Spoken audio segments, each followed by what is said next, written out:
You are live. Yeah. I clicked more information, but I didn't want to. Can you... How do I get rid of this? Doesn't matter. Doesn't matter. I thought what we would do today was just sit here, really. The reason I'm wearing these headphones is that I'm trying out my new microphone for this. And I don't think I need the headphones. But I just want to make sure that everyone can hear me. Can everyone hear me? Can you hear me? What do you think of the new microphone? Is this adding quality to your life? Excellent. Sorry, everyone's adjusting the volume up. Excellent. Sorry, I'm so sorry. It's been a long day because it's 10 a.m. Well. How are you doing today? How are you doing today? It's, I don't know if I can on the spot. I don't think I can. I'm going to say, I wonder if I can flip the camera because I have a camera at the back of the device as well. It is a little overcast here. But it's fairly muggy and warm. The past days, weeks maybe, we have had a lot of rain and a lot of thunder. So I think, given my latest, well, not latest, but one of my latest Instagram videos, the ASMR, now that I have this microphone, now I think we really need to capitalize on this with the thunder. And I will just sit outside and I will put it on the surround setting and we can record the thunder. And I can give you comforting voiceovers. Anyway, enough of this folly. I'm glad you enjoyed the microphone. I enjoy it too. It's rather a nice microphone. I'll show you the microphone. I have to be careful now because I bet everything is now being picked up. I can't hear myself through the microphone. That was a bit Mil Cuckfieldish. Look at my microphone. Isn't it simple? Yes. All right. Oh, I'm so sorry. You probably heard that. I'm so sorry. Okay. Yes, and the headphones. Oh, yes. Bowers Wilkins. I knew that. They are good headphones. I really like them. Yeah. All right. That's cords everywhere now, though. That's a bit of a problem. So what do we have? I sold my first painted pen on Friday. Well, that's very good. You sold one thing. Vincent van Gogh sold one painting in his entire lifetime. So you may be onto something, you know? Just start with one, build it up, boom. What else do we have? 2 more sleeps until I get my new Franklin Christoph. Oh my God! I'm sorry, that was on purpose. I'll tell you a little short story. Once upon a time, there was a short story, the end. No, there was another short story. I sold a pen to someone on the East Coast, the US, and I shipped it. 5 weeks to get there. Now, nobody's angry. Nobody's upset. It's a pandemic. I understand. Like, this is fully understandable. 5 weeks. It spent something like 2 weeks on the West Coast before it even made it to the East Coast. These are difficult times for mail. So I hope that your Franklin Christoph actually arrives. And it's not just sort of arriving. How's this? Anyway. Yes. The 46L with the aluminum end. Correction. Aluminium end. Very good. 46L. Let me see. Because I don't have an immediate image of that. Franklin Christoph. 46L. Aluminum. Franklin Christoph. Oh, that is nice. Oh, yes. Yes. Like that. What else do we have? Hello from Turkey. Hello back.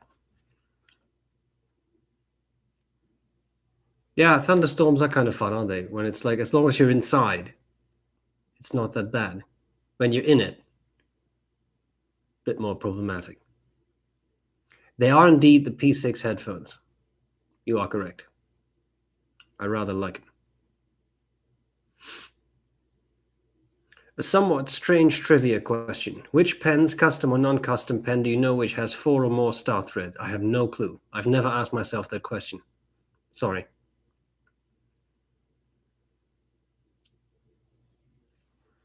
Welcome to people from India. We have people from all over the world. That's rather nice. Nice skeleton. Hope she has a name. Damn right he has a name. It's Roger. Jolly Roger. Roger tells jokes on my Instagram account. So you should absolutely follow my Instagram account and you'll be exposed to Roger. Recently, you uploaded a video on a kit pen and your personal pens. Do they require turning or just assemble? No, they require usually some sort of turning. So you get basically all the metal parts, but the barrel and such, I have it here somewhere, but I don't know where. I can hold it up. It's not in there. Because this can also be ASMR now, isn't it?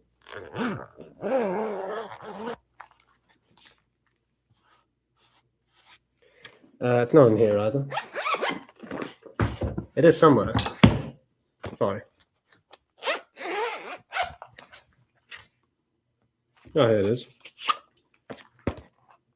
I always find it entertaining when people say, "Oh, it's always the last spot you look." Well, yeah, obviously, it's always in the last spot you look because then you stop looking. So yeah, it's always that. But by definition, anyway.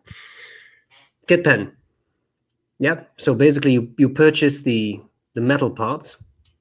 So I've not made a kit pen, but I can pretty much guarantee you that under this there would be some sort of skinny metal bit, and you turn something that goes around that, because all of this, see, all these parts come off. So in this case, I suppose a sort of sleeve was made, which is then, I'm assuming, slid over that. I've not done it.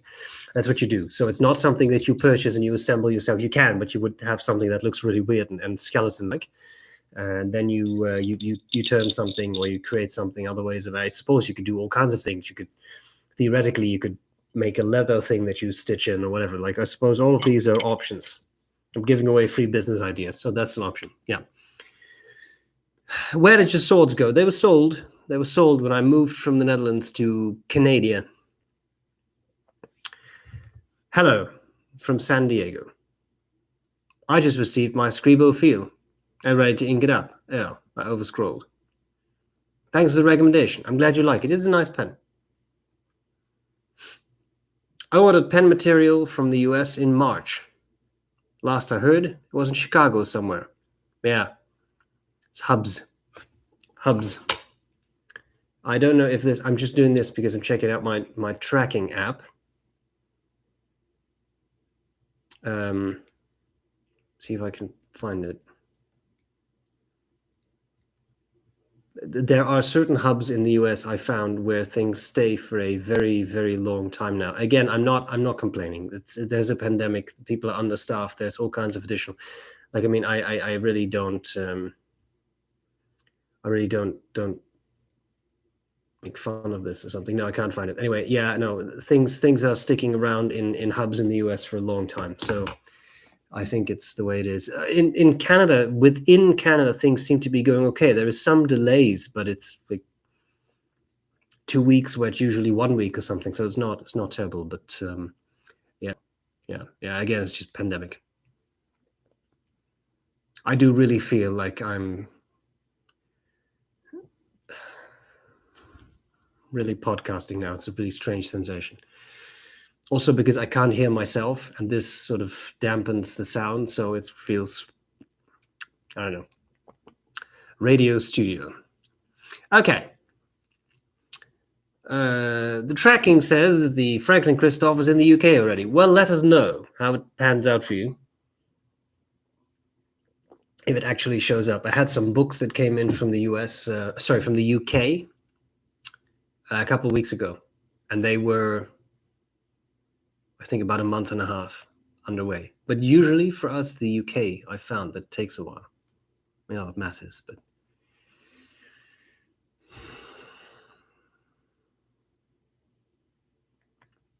Hey, I love your content, but I need your help. I'm a student in India. Can you recommend a permanent? I feel I'm much graver with the microphone. Much graver. Yeah, you notice that? Yeah. Can you recommend a permanent fountain pen with a good nib and feed? That's my only requirement. Please help. I could go. So I'm thinking about India. There are, of course, a number of brands in India, Indian brands. I'm thinking of something like Ranga, Ratnam and Son, Guider, and many others. But there's also Parker, which is available. I had a pen once. I think they called the Parker Beta that came from India, and I found the Parker pens are usually quite reliable. So if you can get one of those, I think that would be a very good choice. The other ones, like Ranga and such, are very nice, but they're handmade, so they may be a bit more expensive. And if you're a student, then I'm assuming that you might be on a budget. So I would do the Parker. I would go for something Parker. Like it really, like any Parker you can get will be a reliable writer. I am urban, relatively affordable, right? And they are reliable. Yeah. Hello from Hong Kong. So what do we have? Wow, we have India, we have Hong Kong. We have people from all over. My pen from Mythic Pens was sent on April 24th, arrived a few days ago.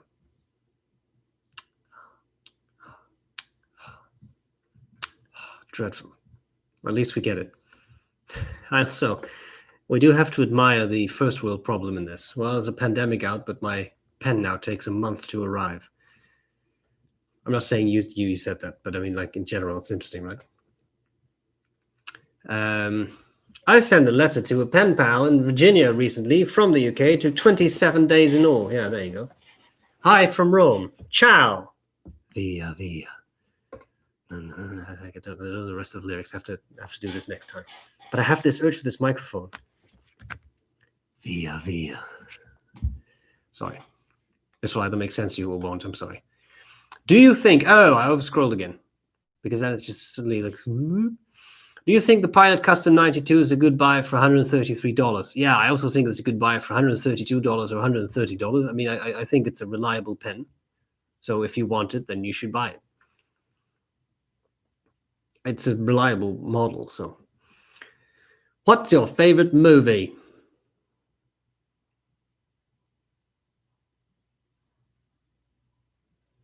I think it depends a bit on what I'm in the mood for.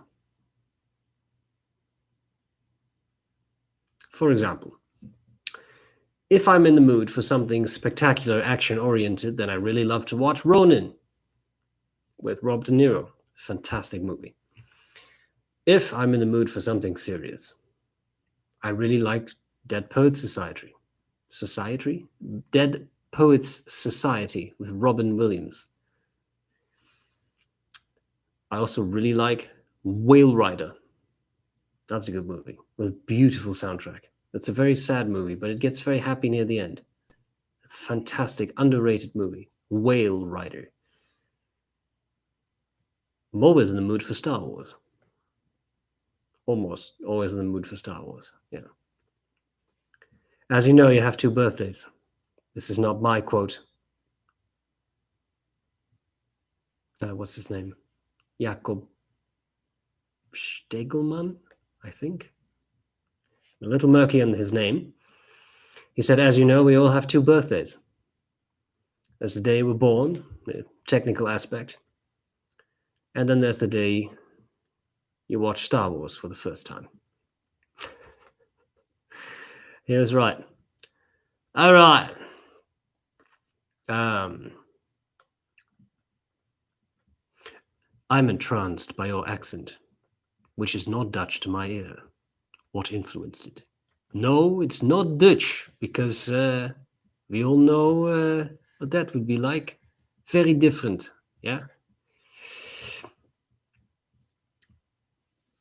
When it comes to my accent, we may just have to accept the fact that I am complicated. Because I grew up in the Netherlands with a British father and a Dutch mother. But I mean, like a British father. But we never spoke English together.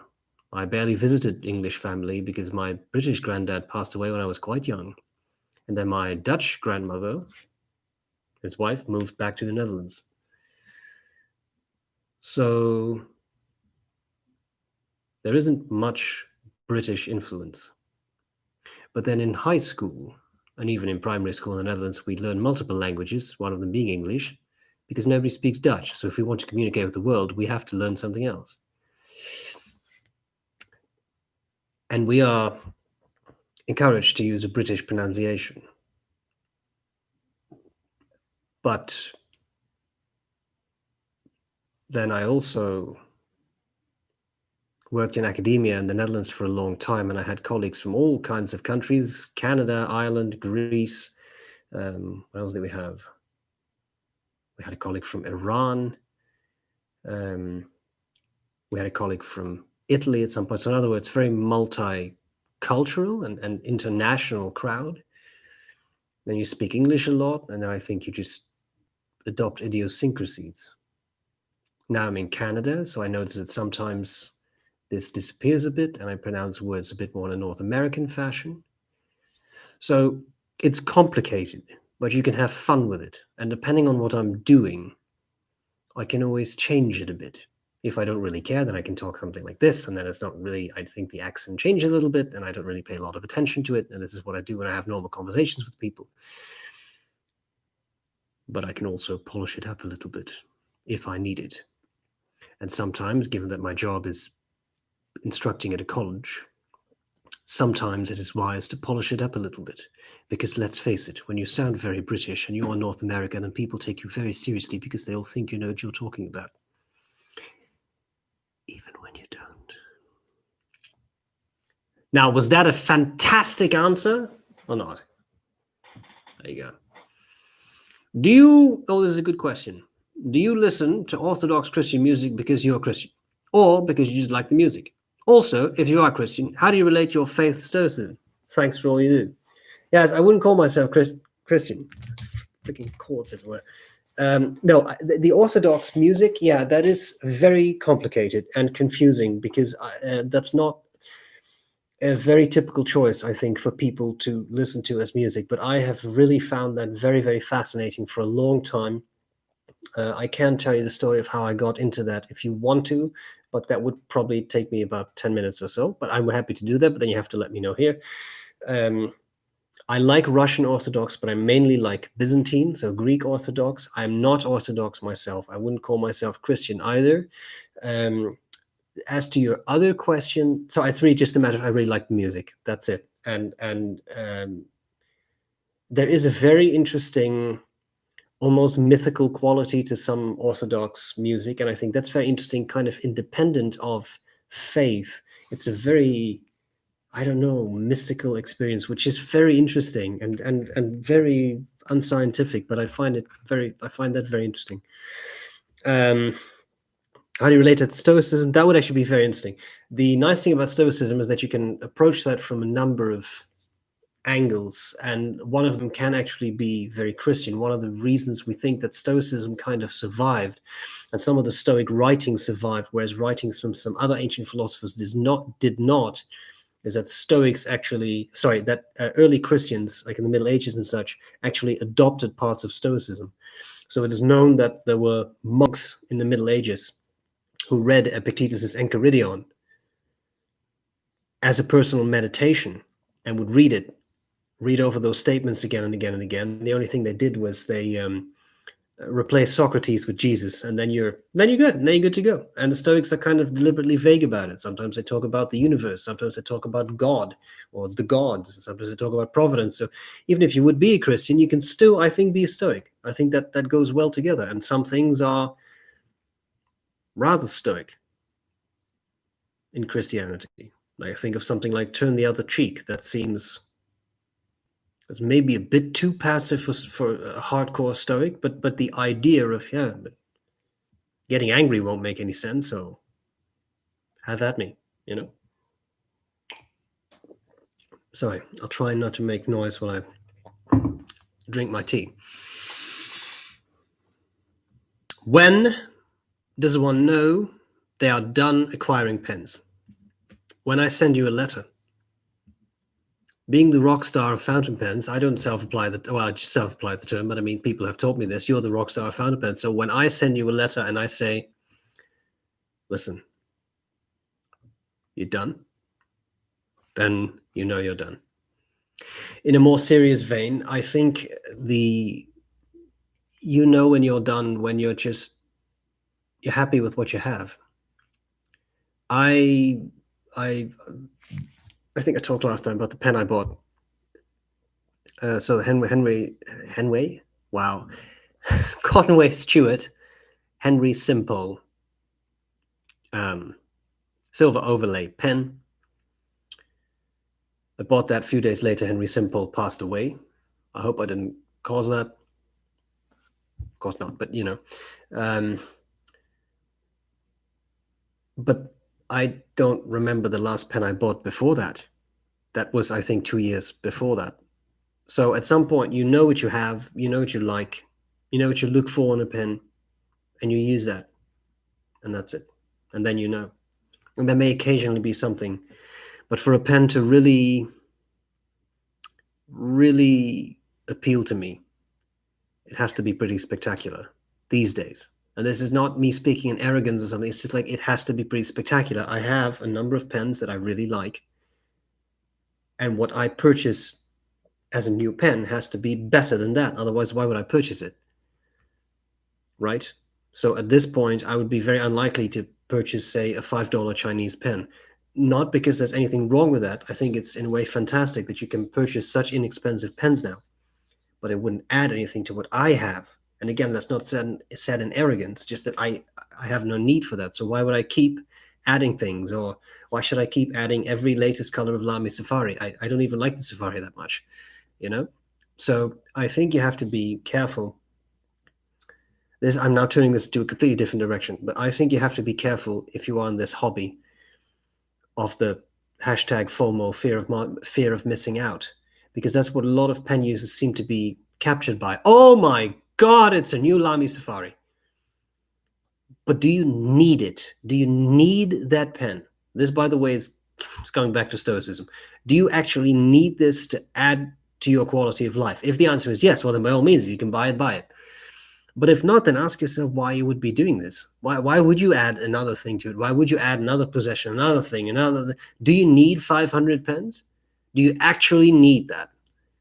I'm not judging you if you say, well, yeah, I do. I like that. Okay, then go ahead. Then you're doing well. But if not, then ask yourself what all that means.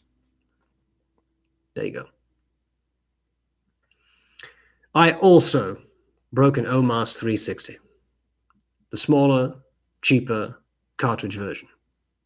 I salvaged the nib. What did you do with your OMAS pen with a broken filling system? I'll tell you what I did. It is making its way right now. It's probably going to take a long time. To the United Kingdom. Because I have a friend. And I'm not going to mention him for the very simple reason that I don't know if he wants to be mentioned in this context. But he is an avid 3D printer. And when he heard of my OMAS, he said, what does this filling system look like? And I said, well, like this. And he said, I think I may be able to print a part to repair that pen.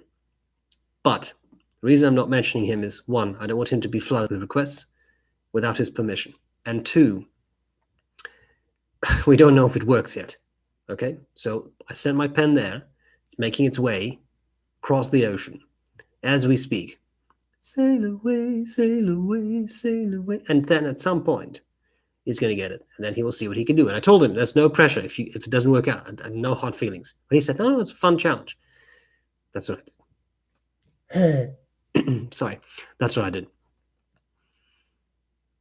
Amsterdam? Question mark.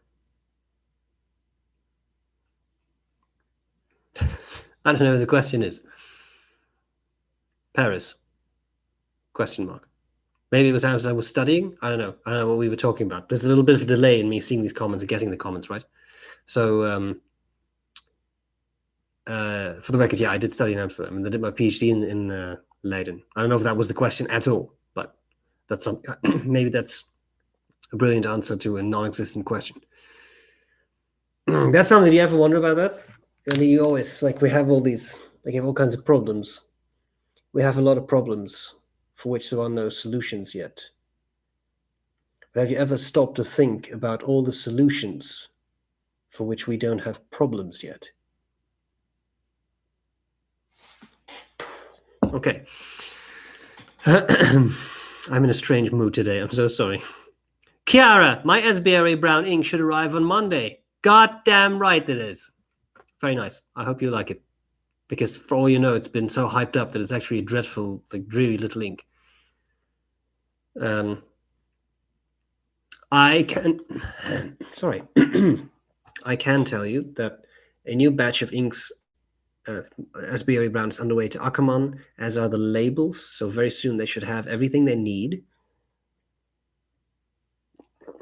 Often a bottleneck is then having the actual bottles, because Ackerman requires a lot of bottles. See what I did there? Yeah. But once they have bottles, they can bottle it, they can offer it for sale. I have no news on that right now, but once I know, you know. Keep an eye on my Instagram, etc. I always post it there and try to do other things, as much social media as I can when it's available. Obviously to promote it, but also because I know that a lot of people want it and couldn't get it. Every single time there are people who miss out. I'm sorry, but we do what we can. So 40 liters is underway, and that creates 666 bottles. Yeah. Okay. Hey, we love your content. Love from India. Thank you. Love back to India.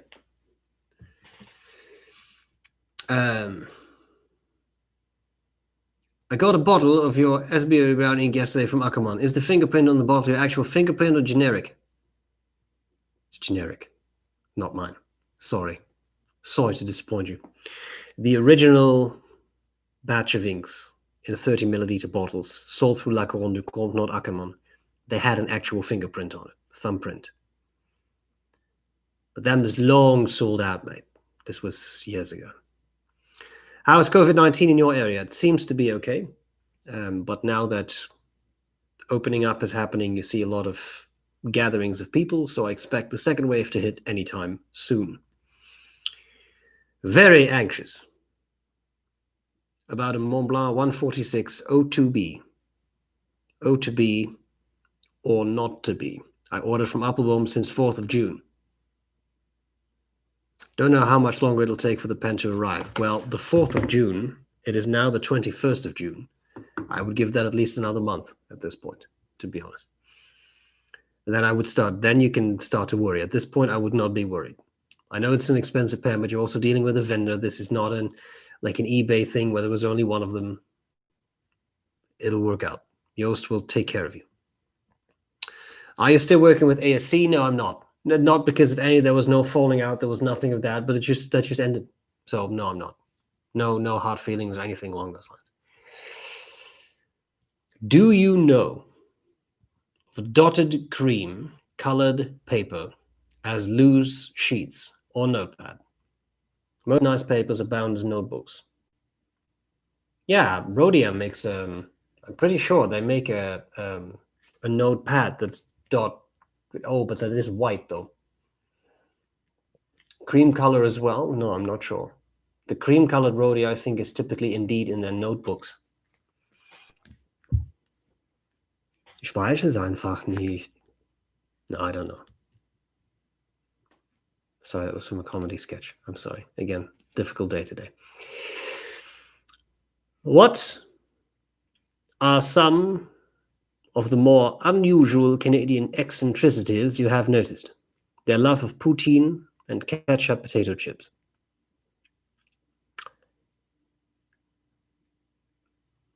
They do say sorry a lot. Canadian people do apologize a lot. But I don't think that's a bad eccentricity. I think that's just really polite. And the thing is, you can make fun of it. Let me put it this way. I had a colleague from Toronto in the Netherlands, and I think he summarized it very well. He said, here in the Netherlands, when you walk across a sidewalk, people don't move. And then if you bump into each other, there are no hard feelings. And that's true. Like, oh, sorry. And there's no fights. There's no, I mean, sometimes, but like in general, yeah, you just bump into each other. It's a fairly busy country, small country, narrow little crooked streets. The people don't get upset. He said, but in Canada, people would rather like cross the street to not bump into each other than bump into each other. And if they do bump into each other, then they get upset. Well, I haven't experienced the get upset part very much at all, actually. But I think that is kind of true. Like there is a bit of you notice here that there is that tendency to be very, very polite. And another thing I think that ties into this is if you go into a shop, there is a really important feeling that seems to be to make sure that you have a good experience as a customer. So I'll give you an example. If you're in North America, I think it's the same thing in the United States. But if you're in North America, you walk into a shop, people say, hello, good morning, how are you? And here in Alberta, this province, I found people are even a bit more than that. I've had conversations with people in shops and malls like, oh, what are your plans for the day? Where are you going to have lunch? I'm like, I don't know you. Like, that's not meant to be rude in my part, but like that's very foreign to me. Why would a person in a shop ask me what my plans for lunch are? So in the Netherlands, if you walk into a shop, people don't say, hello, how are you doing? How's your day been going? People say, huh? And that's different because in the Netherlands, my experience is that in a lot of shops, if you're a customer and you spontaneously combust into flames, nobody really cares, especially in certain areas, like in Amsterdam. That's really kind of a thing. Oh, look, that dude just burst out in flames. What are you having for lunch today? It's something like that. So that's different. And I'm not saying one is better than the other, because I really had to get used to the idea. It was fun because we had, I was supervising a student doing independent research with us. And she's Dutch, and she moved, I think, to Canada when she was 7 years old or something. And we were discussing these things because she still speaks Dutch, and she goes back to the Netherlands once in a while. She has family there. And she said she was out with a cousin, in the Netherlands, and she entered shops, and she was like, hey, hello, how are you doing? How was your day? And her cousin was like, shh, like, you don't do that here. That's really weird. That's way too much. Like, if anything, you say hello. And it's very common in the Netherlands for a shop owner to tell you something like, if you need help, just let me know. If they even say that. Whereas here, I don't really want to say you're preyed upon, because preyed upon, that makes it sound like it's a very negative thing. But it's a bit more like that. Like, hello, how can I help you? What are you looking for? Are you looking for this in brown? Oh, no, actually, I was wondering, do they make these in red? No, they don't make those in red. That kind of, so these kind of things. Anyway, so there are some eccentricities. Chiara, is the bottle signed? No, I want to make this absolutely clear. The SBREBROWN ink bottles are not signed. If you look me up, if you run into me in the street, you have your bottle with you, I will gladly sign it for you. But they're not signed. They just have a sticker on them with a fingerprint. But it's a generic fingerprint.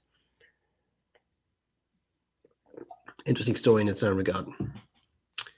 All right.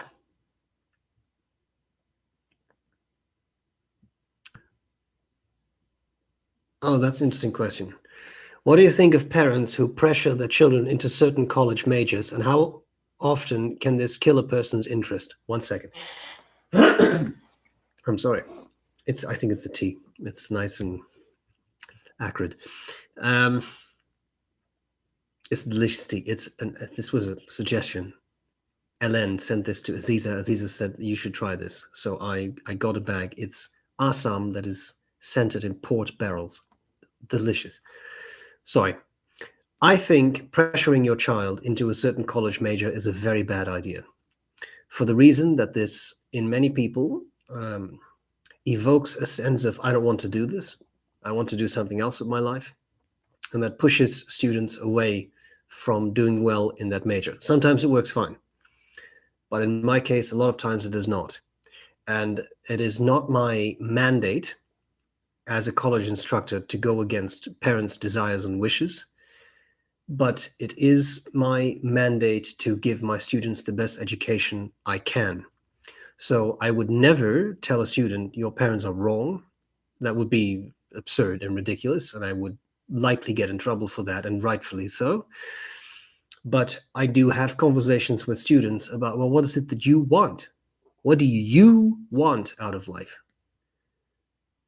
And then they can discuss things. And sometimes it is something very different. Like, well, I'm kind of doing this, but I don't really like it. Or I came in to do this, but now I took a psychology class with you and I really like it. So maybe I want to do psychology. Okay, well, I'll do psychology. I figure it out. See what works for you. So I think that pressuring your children into certain majors is not necessarily a good idea. I do understand that some parents would have certain hesitations. For example, if you have a child who wants to study something that you know will make it very difficult for them to find a job, because let's face it, like, we can have very lofty ideals about college education and learning to think for yourself, but at the end of the day, you need a job, right?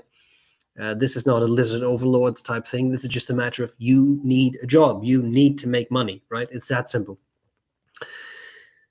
So I can understand how, as a parent, you might say, I understand you really want to specialize in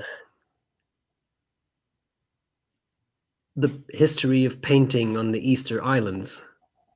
See what I did there? But I don't know how much of a job you will really be able to get with it. And in such a case, I think you can try as a parent to have a good discussion about that. But we do see this quite often. I don't mean we, but I mean, like, in general, it is known that, yeah, you deal with students who are clearly sent by the parents of, you're going to do med school, you're going to do your prereqs here, you're going to do etc. That doesn't always work. So I think that, yeah, these kinds of things can definitely kill a person's interest, and that's a shame. And you get one life, so do something that you want to do within reasonable limitations, because again, you will need to make money, right? I felt that was maybe a somewhat roundabout answer, but yeah. Okay. What else do we have?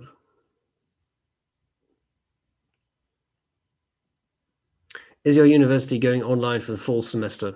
Yeah, they are. And it's not exactly know what will happen in winter because it's a little uncertain. But the fall semester, come hell or high water, I was just thinking the expression, yes, come hell or high water, will be online. So even if there is a cure for COVID-19 tomorrow, then it will still be online. Yeah, yeah. What else do we have? Thinking of buying Quasi KWZ, I'm still not sure. Sheen Machine 1 and 2. Any known clogging feed issues? Well, any sheeny ink, I would say clean your pen very well. I don't know of clogging issues, so I can't even speculate on it, but yeah. Any tips? Oh, wait. Fun time, isn't it?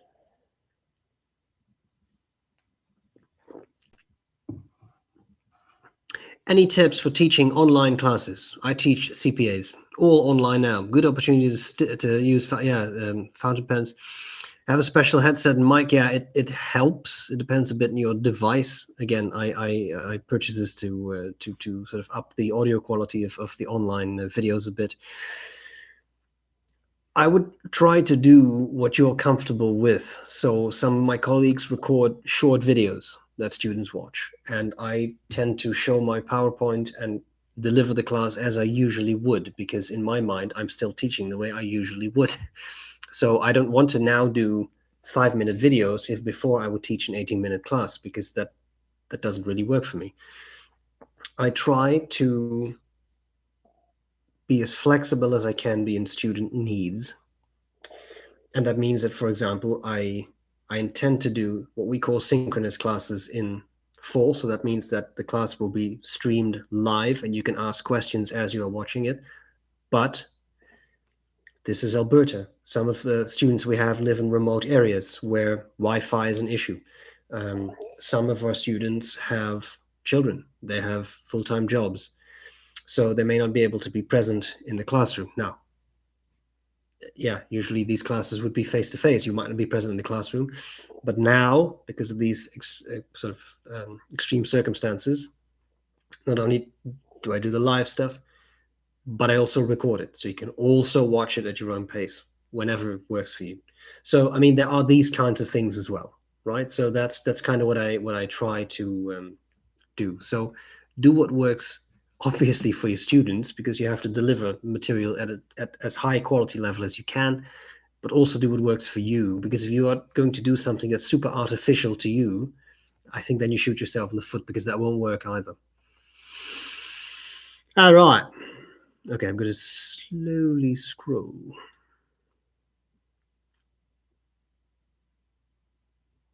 Ellen has recommended some paper. I'm going to read that out because it may be useful to other people as well. Look into Fabriano blocks. They may have what you're looking for. A5, A4, cream, dot grid, glue bound, so you can tear up sheets. Thank you. Thank you, Ellen. Hello from Singapore. Hello back from Singapore. 72-year-old Vietnam vet from Philadelphia sends greetings. Thank you very much. Greetings back. Singapore. Well, well, well. All these people. Look at it. All over the world. That's really awesome. What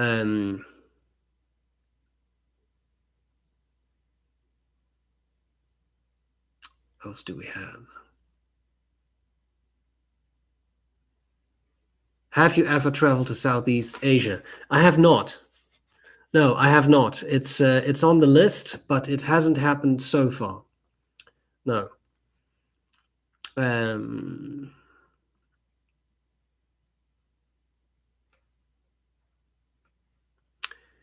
I just watched your fountain pen flush video. Commercial window cleaners have ammonia and detergent in them. Have you ever considered using diluted window cleaner like Windex? Fun fact, Windex in the Netherlands is called Glassex.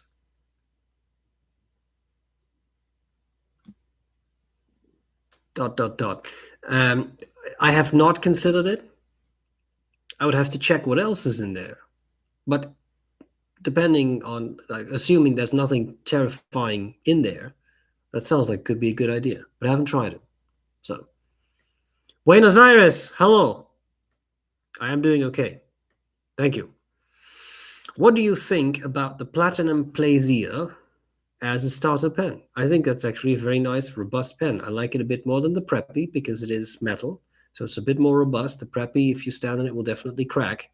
I don't think it would be a whole lot better for your pen if you stand on a Plaisir, but it may actually have a chance of surviving that. What's your favorite rollerball brand and pencil brand? I hardly ever use a pencil. So actual wooden pencils I use maybe once a year. Mechanical pencils, I don't use a whole lot either.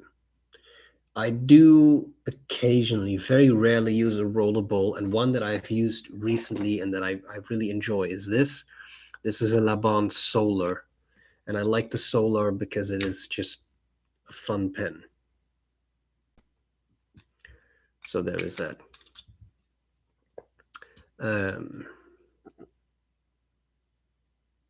Hello, Simar. Nice to see you. If you had the opportunity to revitalize a pen company, new or old, what pen company would you choose? That's hard to say. I would like to see.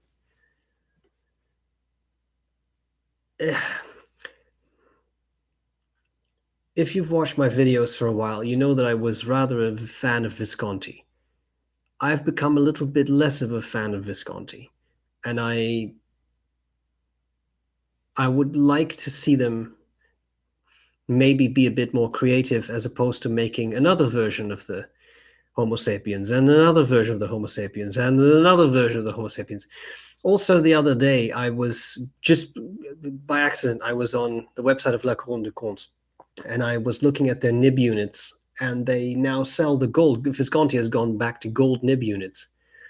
They sell the spare nib units for 350 euros. I don't have, I guess I have a converter here. 300, I think, a currency that we all kind of understand is US dollars, right? So 350 euros, that is 391 US for a nib unit. That's the price of a pen. And that made me think, I understand what you're doing. I realize that you would rather sell a pen than a nib unit. But this is getting grotesque. Like, this is ridiculous. So I understand. I'm not blaming Visconti. I'm not blaming Lacron de Conde. It's just because I checked other websites. The prices are like that everywhere. So it's not Lacron marking something up or something. Like this is the price that I'm sure Visconti wants you to ask. Again, I understand you would rather have people buy a pen from you because they may also buy a ring. I get that, but this is, come on. The gold content is not even close to warranting that price. And I don't know, man. I would like to see that change a little bit, because that's weird. Again, it's not even that I wanted or needed one. It's just that I thought, okay, this is getting disappointing. We know that gold nib units are overpriced. We know this. Fountain pens are too, but we know that nib units, spare nib units, are overpriced. But there was a time you could buy them for $150. You could do like $120 upgrade, and you had a gold nib. Now we're talking about hundreds of dollars. I think that the pricing of the pen world is slowly spiraling out of control more and more. Someone from Belgium.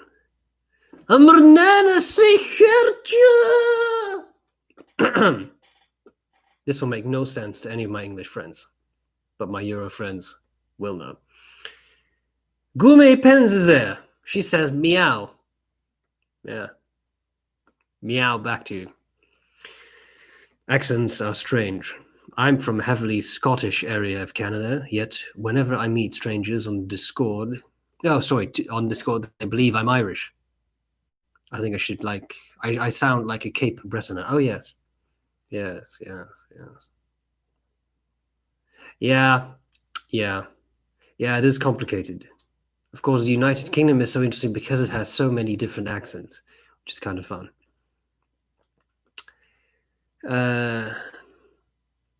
Okay, we have a few people who say, yes, I want to learn about the Orthodox music, how that started. Okay, I'll tell this story as briefly as I can. I was in Oudenbosch in the Netherlands, in the south, and there is, very interesting, if you've never been there, you should go. Oudenbosch has a church that is a replica of the St. Peter's Cathedral. It's an actual church. You can walk in it like it's a church. A replica of the St. Peter's Cathedral in Rome, except it's 1/16 the size. And also the marble is actually wood paneling that's painted to look like marble, but it's an actual church. It was a little shop. They sold CDs. I was there with my dad. We both like Gregorian. We saw a CD. He said, we should buy this. I said, sure. We bought this. We took it home. It was a little holiday thing. So we were in this little sort of bungalow type park with like little area. I had a CD player. I put on that CD, and I was like, this is not Gregorian. What the hell is this? So I opened it. I looked at the booklet, the liner notes, and there was writing in it.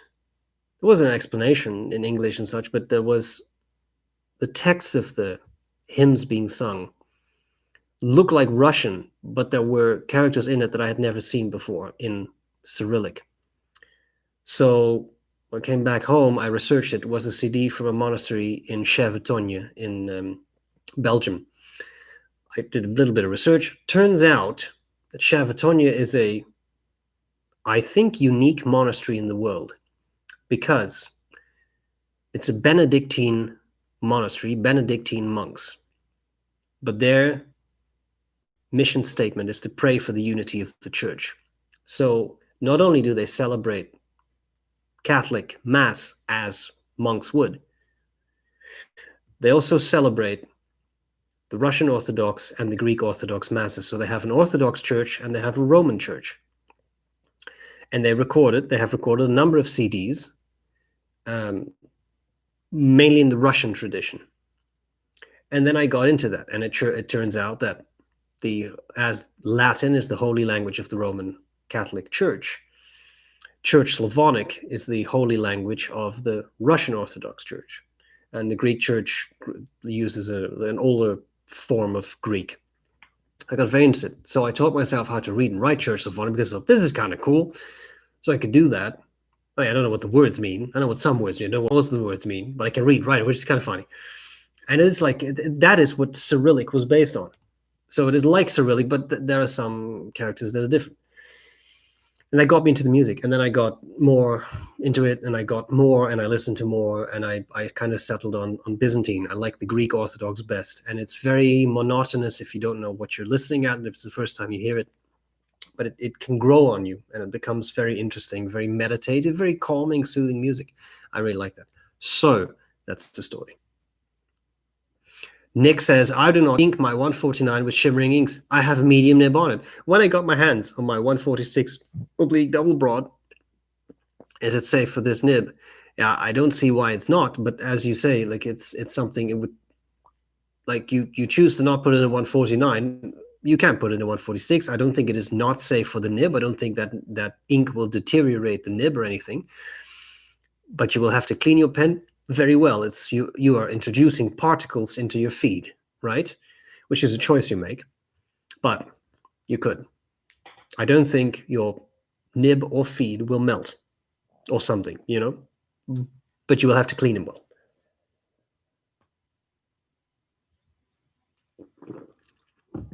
Is a Hakase pen worth an 11-month wait? And how big would the benefit be of going there from Europe for the nib tuning? I think it could be worth a wait. I don't believe I ever held a Hakase pen. Hakase pen. I was Nakaya Hakase. Sorry, Hakase pen. But yeah, why not? I think they're very nicely crafted, so I don't see why not. There would be a wait, but the pen is basically made for you to your specifications, so I don't think there's any issue with that.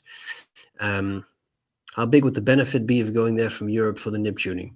Yeah, I don't know. The advantage, I would say the biggest advantage of having a nib tuned at a nibmeister with you present is that they can do their work and then give it back to you, and you try and you say, no, I want a bit more this, and then they do that, and I want a bit more that. You can't do that if you do it online, but that would be the same thing whether you do it in Japan or whether you do it in Europe, right? So, okay.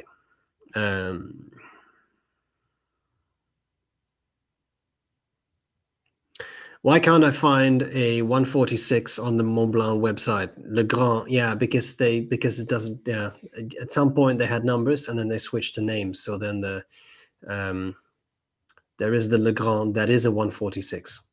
And I don't think, and it's also confusing because some people think that the Legrand is the 149 because it means big, and the 149 is the biggest one they make. So I don't understand how they named the pen. That's just a gap in my knowledge, but it never really made much sense to me. I also think they never actually named the 149.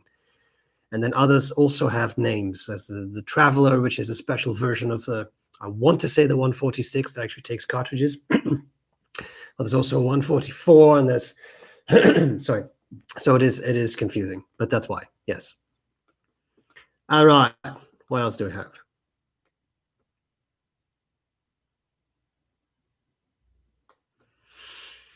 I think mystical feelings must have a neural basis, temporal lobe maybe. I wonder if animals can have such feelings. To mind, mystical feelings are closely linked to feelings of awe. Yeah, there actually is. I just saw that someone published something about basically the mythical feelings / beliefs of animals. I haven't read the paper yet, but they found that I think they were trying to propose that animals may have more of a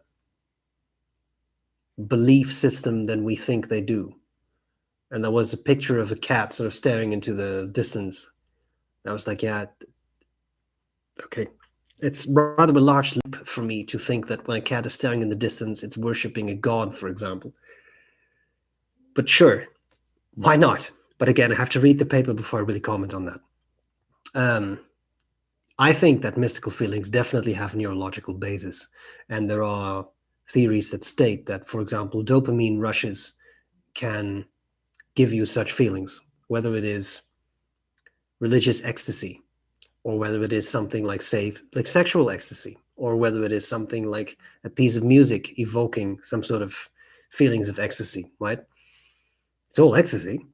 So there's probably some sort of dopamine reward involvement, maybe a bit of memory involvement, depending on what you do. Like, why do you... Also, the mere exposure effect is something you've heard many times. You like better than something you've not heard so often. So you can think of certain pieces of memory, like, certain pieces of music you've heard a number of times, you like them better. So that will be more of a temporal thing, I suppose, with your memory being there. So yeah, I think there's absolutely a neurological basis for that. And I don't necessarily, or I fear that there may not be as much of a real divine basis for that as people think. But of course, everyone is very free to believe what they want. When should a fountain pen be cleaned? After how many fillings up? I clean them every single time they're empty. And some people, if they always use the same ink, if you switch inks, you clean them for sure. If you always use the same ink, well, maybe then you do it every, I would say 3 or 4 inkings up, but you can also say every 4 or 5. You could also say every 2 to 3. I don't think that's a hard and fast rule. I just like to do it every single time. Even if I have to use something, ink something up with the same ink, I would still do it just to make sure that there's no ink crusts forming or something. Yeah. What else do we have? Any suggestions about Ratnam Supreme?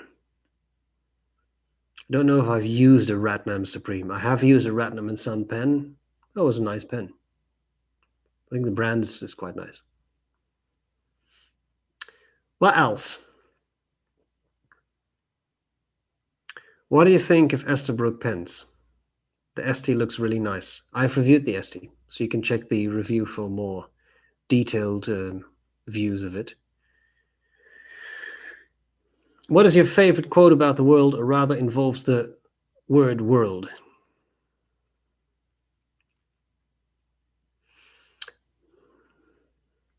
With a minor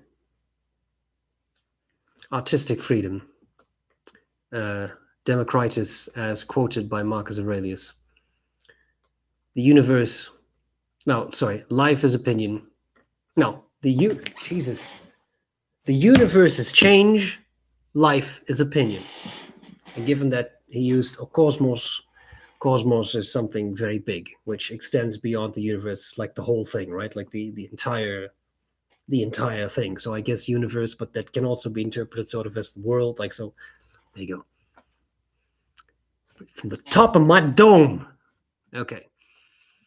Do you enjoy Enya?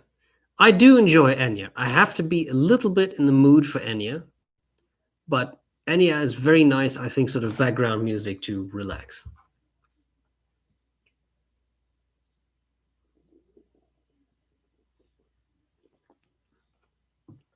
Okay, I'm just interpreting this question. What do you usually measure the 1.1, 1.5 in stub designation? Several exponents, even between the same brand, lead me to believe there are attempts at accuracy.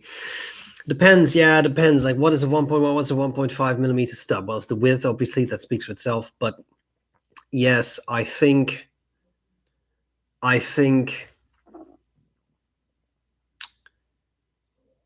there could be some variation. Yeah, and it depends on who you're talking with. And it depends on who makes the nibs. I mean, if you have mass-produced nibs, well, then one would hope there is a certain standard, but I suppose there could be a bit of variation. If you have a custom nib retipping done, then things become a different story. For example, Greg Minuskin in California does, in my mind, an excellent job retipping nibs. And I had a Parker 51 at some point that he had ground, or he had retipped into something big, like a 1.3 millimeter stub or something. Spectacular nib. But Greg, was trained as a watchmaker in Switzerland. And Greg works to a level of precision that is disturbing, but that comes with the profession of being a watchmaker. So he even shows you, when he has done the retipping, takes a picture of calipers. And if you order a 1.5 millimeter stub, say, then the calipers show 1.5, 0, 0, 0, 0, 0, etc. That's how precise he works, right? So it depends a bit on what you do, but that's a custom thing being done to your nib, and he upholds these very high standards. If 1,000 nibs are churned out in a day in a factory, I don't know how many nibs get churned out in a factory, but you know what I mean? If 1,000, 10,000, 100,000, I don't know. Yeah, I suppose there could be a bit of variation. You would hope that there would not be much variation, but I suppose there could be some, yes.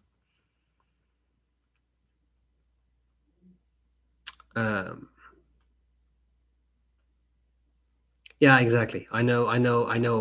I gave it away. The 3D printing. I know I gave away who did that, but that's fine. Like I'm not. He didn't tell me. Don't tell anyone about this. But I would just want to discuss it with him. So if you know, you know.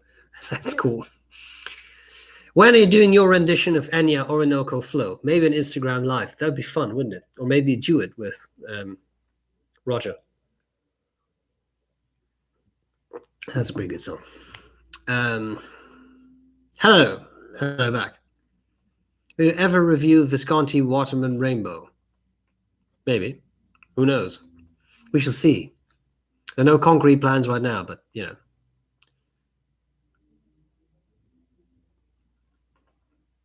What else do we have?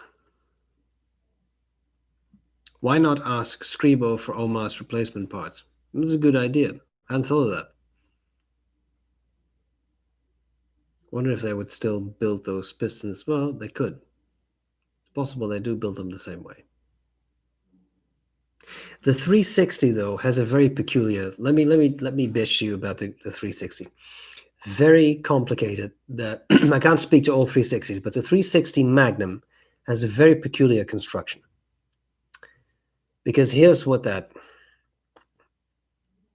piston unit looks like. You have an actual piston, the actual piston rod, right? Which has a piston seal on one end. But then surrounding that is a separate piece that comes out of the pen. So there are no threads on the inside of the barrel. There is a really strange sort of piston housing, which is not uncommon. That's probably more common than threaded inside barrel. But that piece was made of, I think, ebonite. It looks like a little cage, which has pieces of ebonite, like little openings, that are, I think, a millimeter thick at best, that wraps around the piston, and then the piston moves when you turn it. Well, that cage-like thing, that's what broke. And it was incredibly fragile. I don't think ebonite makes really great material to make any moving parts out of if you grind them that thinly. But that's just me. I'm not a machinist. I shouldn't even be talking about this. Opus 88 Bella. Any experience with this pen? My experience is limited to seeing pictures of it. I think it's a nice pen, though, because it's Opus 88. I kind of like Opus 88. I think they make pretty solid pens. I have an Opus 88, not a Bella. I can show you the Opus 88. Oh. Right, first time. See, it's in the last place I looked. Omar, demonstrator. I really like this pen. Very simple, very effective, very comfortable, very, very nice. So I would have no issues recommending a Bella, even though I haven't used one. What else do we have? What do you think between the Vanishing Point and the Dialogue 3? For me, to be honest, neither, because they're not my preferred pens. The Dialogue 3 is very fat. That is a pen with serious girth, and there is no tapering. So if you have smaller hands, I would not get that, personally. Vanishing Point is a nice pen, but I still don't find it super comfortable, to be honest. Tomei River makes loose sheets and dot grid. Yeah, I was hoping they did, but I wasn't sure, so I didn't want to recommend it. Thank you for contributing that.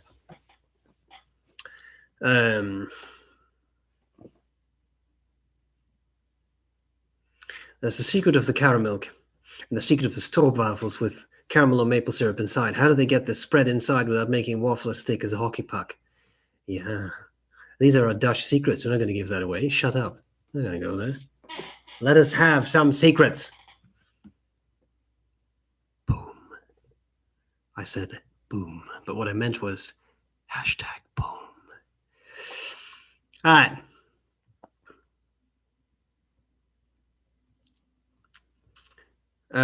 Let's see, what else do we have?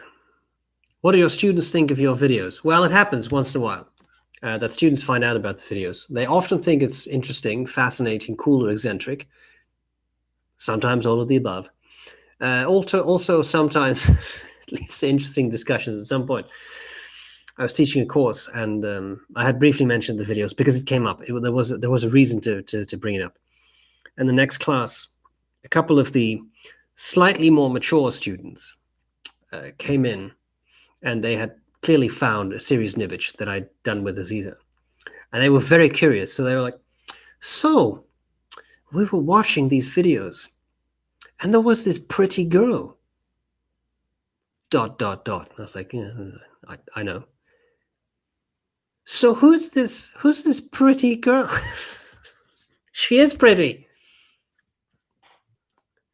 Anyway, I said, well, that's my wife. Oh, sure. Interesting. So that that's interesting. Usually they think it's interesting, and they think it's fun. I mean, it's a different thing, right?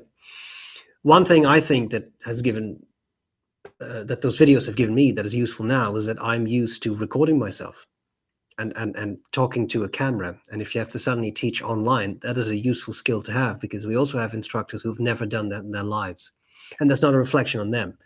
But that means that then the step to doing this is not as easy as it seems. Like, I don't want to toot my own horn, but try doing this and having something to talk about and not being awkward and not, well, I'm awkward anyway, but that's the way I am. So, but it's difficult, and having that experience that can help. I mean, look at my older videos, the cringe-worthy. My new videos probably are too, but the older ones really are, because way too long-winded and unfocused and just awkward, and you have to grow in that, and that took me years. And I'm not saying that I'm perfect now, because I know I am, but I'm just kidding. But that you grow into that. So yeah, it's interesting. All right.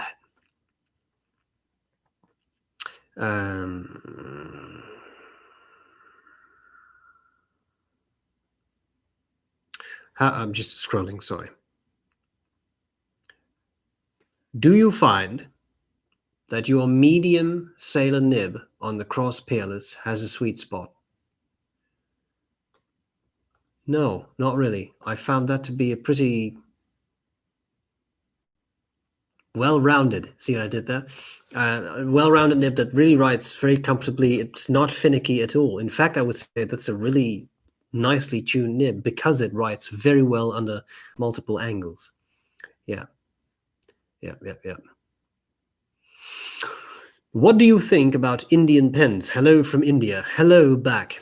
I have reviewed a number of Indian pens, a number of brands. As I said, Ratnam and Son, Guider, Ranga, well, a number. Probably some that I'm leaving out now. I think they're nice. Often the nibs are very rigid, but then there's also ebonite feeds, which is really nice. I think it's quite nice. There's some really attractive, fun Indian pens to use, I would say. I'm doing a history degree specifically to be useless. Yes, as you should. No, I don't think a history degree is useless, but also I didn't mean to be like offensive to anyone. But I mean, I know what you're getting at, though. There are these degrees that prepare you a little less for certain jobs, or for jobs, full stop. I don't think history is one of them. I think there are definitely good options with history, because you learn to be a critical thinker. You become very aware for history, which is a very good thing. So I think that is something that actually gives you a lot of opportunities. Yeah, that's it. Yeah, it's good. Good. Do it. Do history. Go. What else do we got?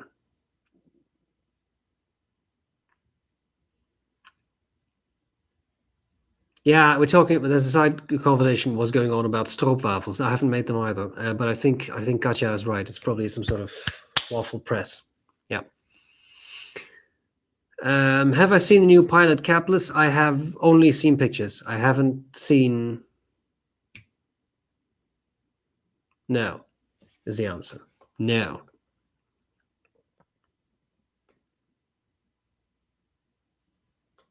What else? Any favorite Mont Blanc fountain pens?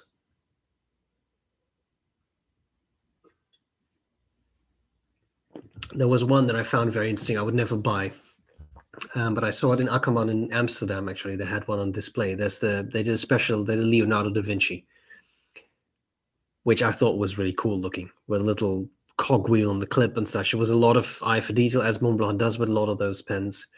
It was very expensive, and that's probably why I wouldn't buy it. Also, not sure if I would really use it. I just like the looks of it. And Leonardo da Vinci is such a fascinating character. But that's, yeah, so I like that one. For actual use, I don't have any Mont Blancs. I don't, it's not a brand that I felt I needed, really. And there's nothing, that's not like because there's anything wrong with it. It's just not a pen that really, so it's not really a brand that really strongly appeals to me. It just doesn't. It's a personal preference, you know? All right. What else?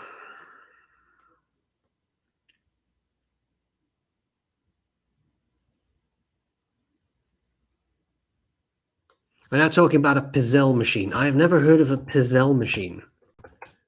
I'm just looking it up. I see it makes ice cream cones. That's awesome, but I don't know what a Pizzelle machine is. I just want to see a picture of a Pizzelle machine. Oh yeah, oh yeah, oh yeah. I see. Interesting. Sorry, it's got sidetracked, got curious.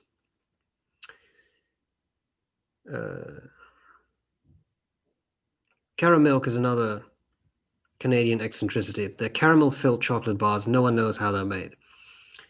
I'm pretty sure I had Caramilk. It was pretty good. Hello from Portugal. Hello. I wanted to say something like abrazo, but now I wonder if that's the correct, or if I now just said something horribly offensive. Because I feel that's not the correct expression. Correct me if I'm wrong. Stop is syrup made of cane sugar. Correct. We had a discussion about cane sugar last time, didn't we? Missed that a bit. Anyway, hello from Thailand. Hello back. Hello from San Francisco. Hello back.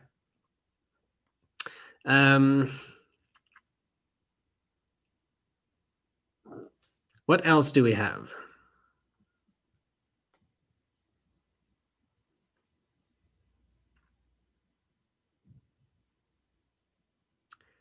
Sorry, yeah, we're still talking. It's really fun because so we keep talking about stroopwafels. There's a whole side discussion, and I love it. This is if you've never had it, you can get them. By the way, I can get them here at the supermarket.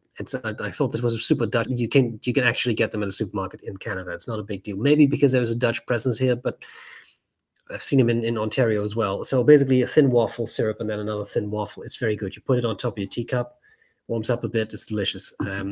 Very good. Now, if you really, Katja is right. What you should really do, if you're ever in the Netherlands, if you're in a city, see if there's a market somewhere, because you get them in the market. Now, usual stroopwafel is something like this, but on the market you can get them this size, and they make them fresh, and the syrup is hot and molten, and it's delicious. I was in Leiden. Eric from the podcast, but he was there, and I bought him one of those. Said you should try this, and he was obsessed. Like there are certain drugs that hook you in a single use, like you're just addicted to single use. Stroopwafel is one of those things. It really is. It's disturbing. It's disturbing how good they are. They're not health food. Disturbing. But yeah, do that on the market. Like it's so much fun and it's just so good. Also, kibbeling. You have to eat fish. Kibbeling, fantastic. Pieces of cod, usually not even cod. They use cheaper fish, but strictly speaking, cod. It's sort of basically a chicken nugget, but cod. And then they put it in a batter, often a beer batter, but like it's almost like a tempura batter. Actually, it's quite fluffy, and they deep fry it with a special mix of herbs. It is delicious. It is crunchy fish with a delicious sort of paprika-like flavor. You put it with a nice sauce, a mayonnaise-based sauce. It's delicious. You should also get that. The raw herring with the thing, yeah, that's not really my jam. But kibbeling any day of the week. Any day of the week. Sorry, we've turn into strange Dutch food habits. Which is your favorite pen design ever? Very personal, I know. I reviewed mine yesterday, the Parker T1. Not the best in performance, but has an amazing design. I'd like to know your choice. It is good. I'm just quiet for a second because I need to think for a second. Do I have a personal favorite pen design? I'm a little hard-pressed because there's probably a couple. But having said that, you know this is one of my favorites, but the Visconti Opera Master does come incredibly close. And the reason I love it so much is there's a couple of reasons. I love the size. In this case, I love the finish. This is a beautiful amber color. The light's coming the wrong direction for you, but for me, it's translucent, and I really love it. So I love all those things. But what I really like about the design of this pen is what they call the squaring the circle. So, or was it circling the square? I keep forgetting that. Anyway, you'll see that the profile is a square with rounded off edges. And that really works. For me, it really works. It's not that I look at this and I say, oh my God, that's the most beautiful thing I've ever seen. It's not like that. But it works. And especially this size, I find that super comfortable. Yes, it is heavy, and that makes it not for everyone, but I do really love it. And the regular Opera, which I also have, this isn't Opera Elements, but this is so regular Opera size. As you can see, the Opera Master is way bigger. It has more girth, it has more length. That's what she said. And this, in my mind, is a very, very nice pen. Is it the ultimate pen? That's hard to say. That literally, I mean that. That's hard to say. I don't know if I have one ultimate pen that I say, well, this is the one pen that ends all. If I may elaborate a little bit and maybe pick something else as well. This is also very close to perfection for me. Classic Pens LB5, basically a Sailor King pen, but half a centimeter longer. Diffusion bonded acrylic. The red is my absolute favorite. Great size of pen. In this case, also a beautiful nib. That is a bit special, but I love this. What the Opera Master has as an advantage for me over this is that it has their power filler system, so it has a large ink capacity, and this pen is cartridge converter. And as we all know, the Sailor converters, they are fairly useless. These really do not hold a lot of ink. And given that this is a cross-point nib, which is basically two nibs welded on top of each other with a very, very, I know you can't see this in focus particularly well, but you can see that this is a pretty big nib with a lot of tipping, lays down a lot of ink. So this is like a page of writing, and it's pretty much empty. Maybe 2 pages, but that's it. So in that regard, I like the Opera Master a bit better, but we can't deny that this is a beautiful pen. So this is very, very close to me as well. Anything else? Yeah, there are many more, but I will, if I just pick one more, just because I happen to have it inked up here. Namiki Emperor. Yeah, is it ridiculously expensive? Yeah, it's very expensive. It's a huge pen, oversized. This is the biggest nib I own. This is not even number 8. This is way bigger than number 8. Beautiful pen, and it's so big, but it is so comfortable. This is a pen that, yes, is massively oversized, but that you can really use to write with for a long time.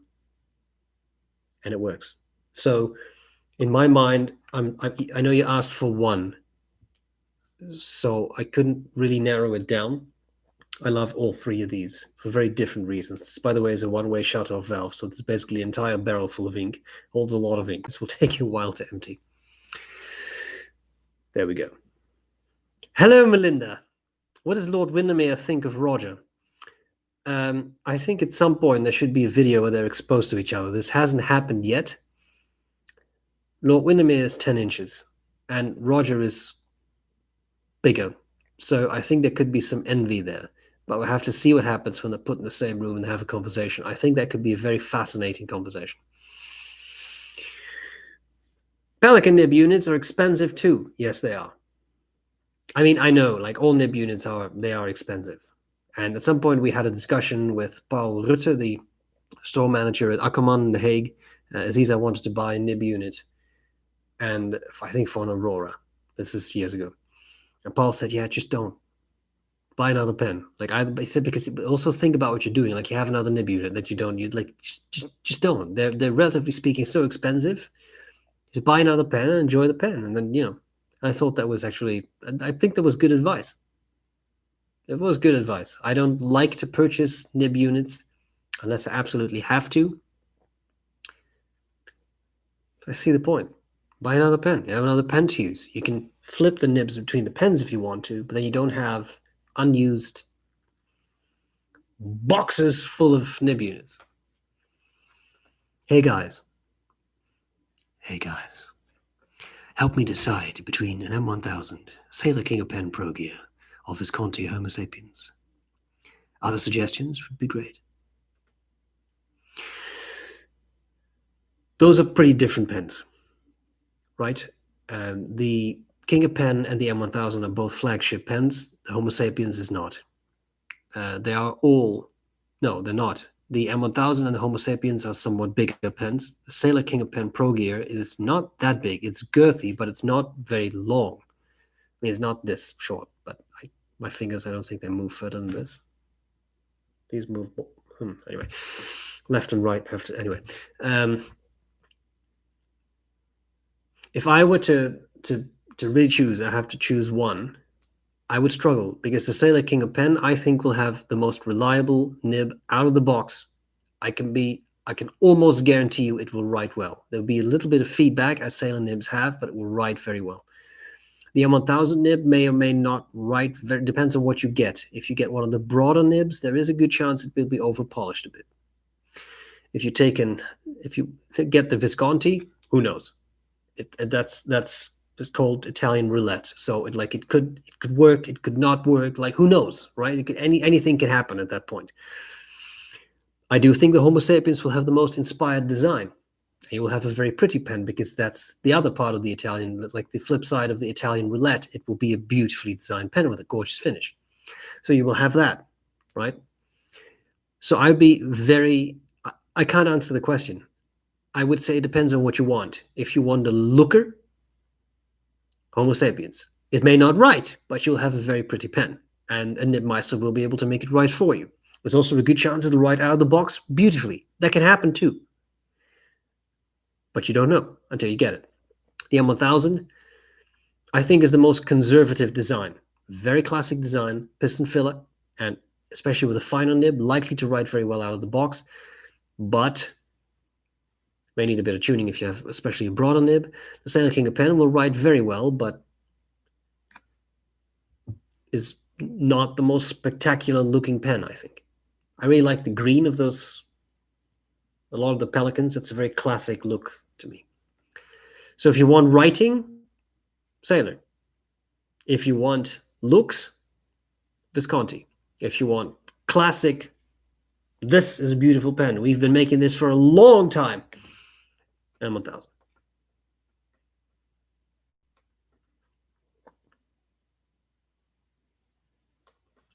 Roger should wear a shoulder bag with Lord Windermere sticking out from it. This could be a sort of Empire Strikes Back scenario with Roger carrying out Windy, training him in the ways of the world or something. I think.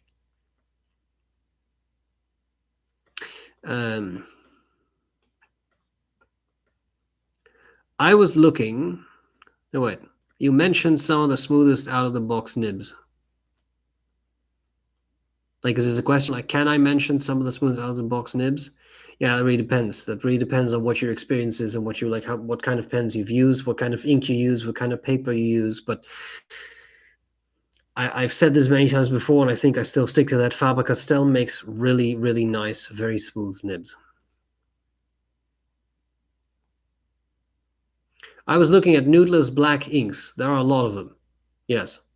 Which is funny because they're all black. So you would, like, it's not like there is, like, it's still black, right? Like, it's not like you have a blue and you have light blue and like it's black.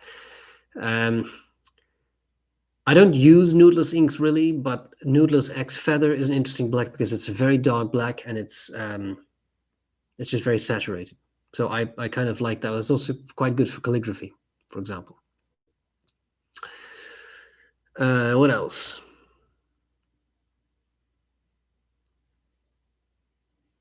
The Mont Blanc 149 used to be called the Diplomat. Yes, I think you're right. I recall that now. Thank you. Good. Thanks for pointing that out. Yeah, that's interesting. Maybe I wonder if they stopped doing that because there's also the German brand Diplomat, and that could be confusing. Interesting. Yeah, interesting. I'm pretty sure you're right about that. Yeah, that because it sounds really familiar. Diplomat, huh? Bach or Jovo nibs? I like less feedback. Help me decide. I don't know if you're going to notice a huge difference between those two. I found the Bach nibs often a little drier, and that might make them like give you the feeling of a bit more feedback, I think. Which Dutch painter do you like best, Escher or Mondrian? Or Herman van Veen or Rutger Hauer? That's interesting comparisons. Of the painters, I probably like Escher best. Mondrian was very revolutionary, but it's not necessarily something that appeals to me. It's just personally. Herman van Veen or Rutger Hauer, yeah, they were both very interesting. Herman van Veen, I really like his singing, though.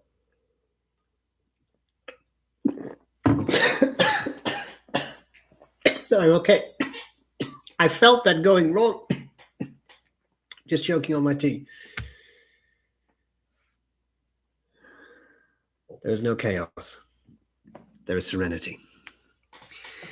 Okay.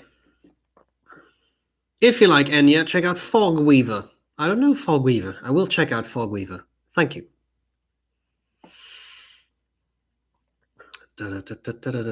Which Leonardo Officina pen have you been happiest with? And is there another model that you're looking forward to trying? I saw some prototypes he had, which I would like to see go into production. I really want a Grande Furore, but I do really like the Grande. I found that to be a very pleasant model, not because there's anything, I have it inked actually, not because there's anything wrong with any of the others, but the Grande is a lovely size. Very pleasant. And one day there should be this with a number 8 nib. That would be really cool. But for now, yeah, this is really pleasant. And a nice built-in converter. They're going to do the other ones now. But yeah, this works well. Nice ink capacity, writes very pleasantly. Ebonite feed, which is cool. Yeah, I really like it. So for me, probably the Grande. But I also really like the Furore. That's a bigger one. If you don't really like bigger pens, the Furore is pretty hard to beat as well. And the Smeraldo finish is just stellar. Like, I'm sorry, I can't stop looking at this. And it's smaller.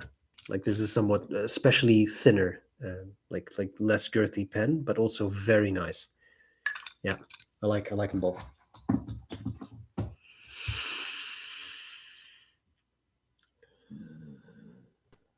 Reading a question.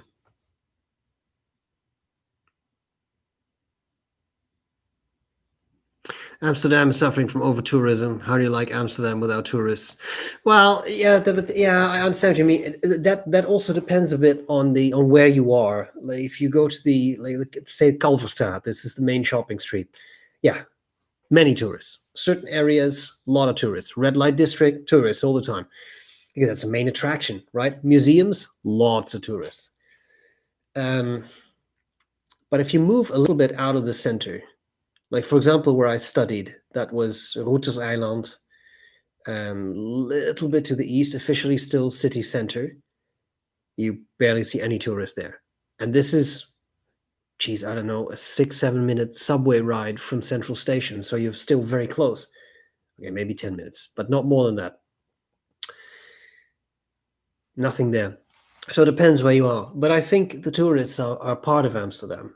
And it can be a little rowdy, and you can have, like I have seen, this is not a personal dig or something, but like I've seen, for example, British football supporters who were definitely inebriated and were very, very loud.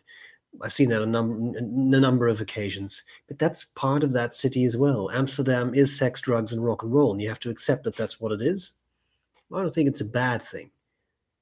It's part of that city, and I think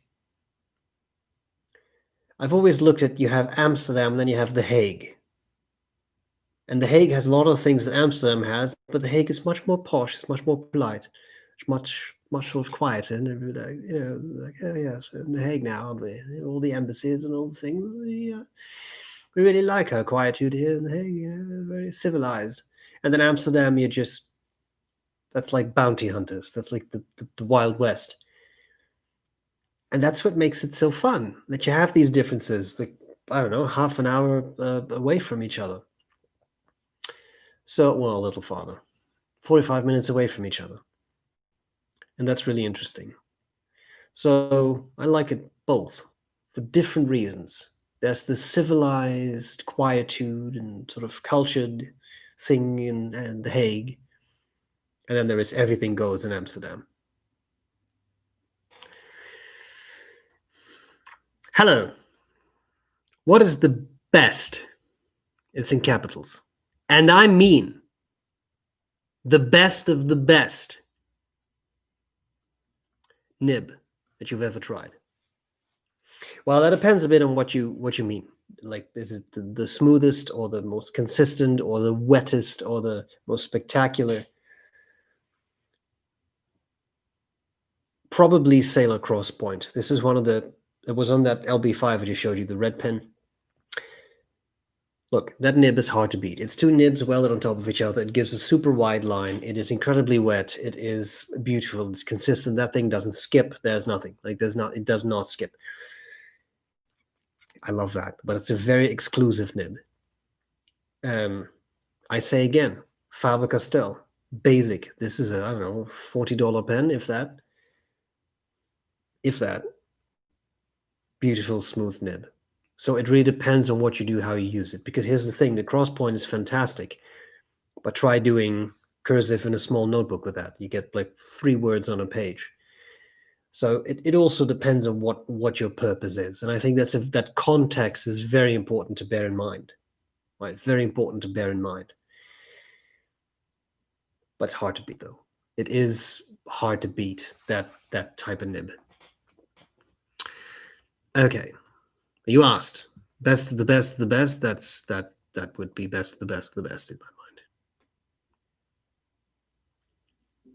Pretty sure Lord Windermere could fit inside Roger's skeleton. Yeah, I'm sure he could.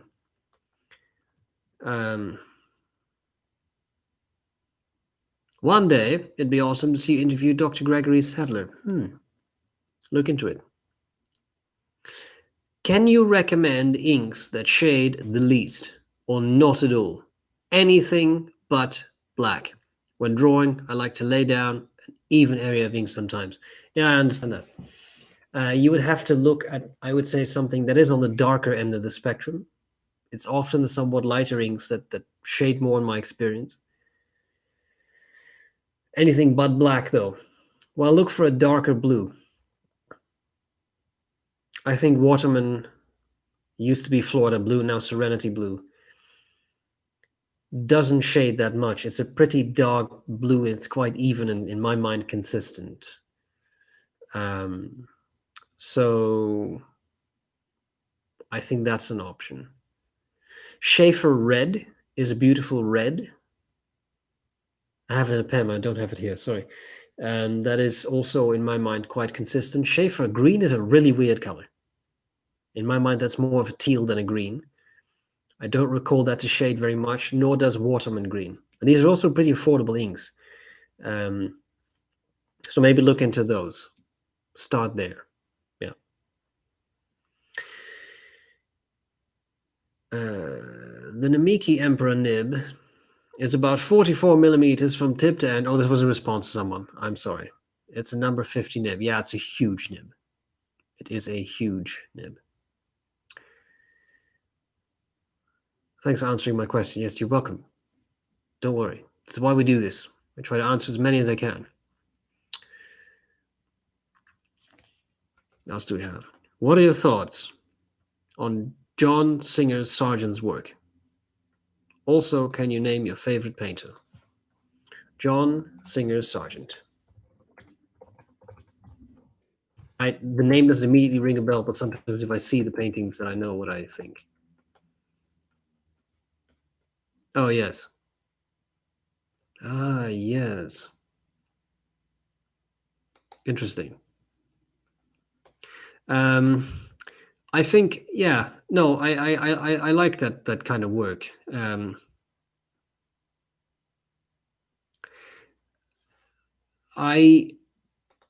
If I were to select a favorite painter, my favorite painter would be Caspar David Friedrich, the German romantic painter. That is really my go-to painter. And there are many others. There are many others that I also very much enjoy. I'll try not to kill myself with this sip.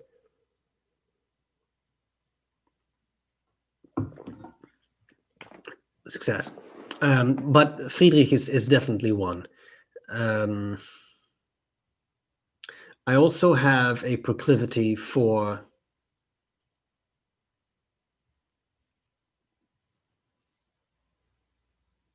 Lochner, Stefan Lochner of the Kölner Malerschule. The Kölner Malerschule, late-ish Middle Ages, from Germany. Did some beautiful work. Yeah. So those would be some favorite painters, and there are many more. There are many more, but to not derail too much, those are good starts. Hi from Leiden. You will see. Hi back, or as we would say, hello.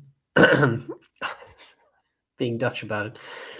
You seem to have no problem with other people using your pens. What do you think of the myth, legend, scientific fact that nibs set themselves to your hand?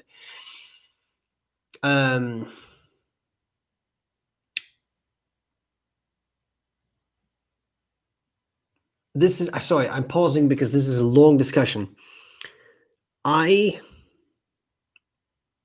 think read, and I want to quote the source correctly, but I'm pretty sure it was Richard Binder.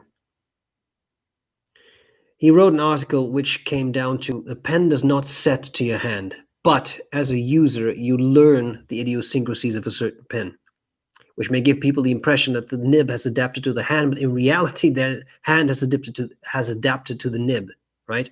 And they now know, oh, you have to hold this pen a little higher, oh, you have to, etc., rotate, etc.